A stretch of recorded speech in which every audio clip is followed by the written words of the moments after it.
Имам Навави топтогон 40 хадистин 26 хадиси.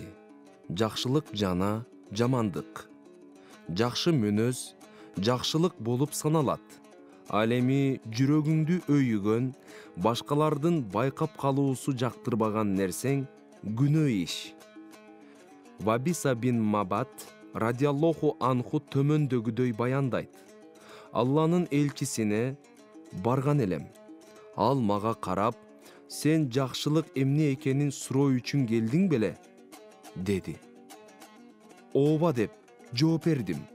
Алланын элчиси айтты. Жүрөгүңдү тыңша. Жакшылык ичиңде тынчтык, жүрөгүңдө бейпилдик пайда кылган нерсе.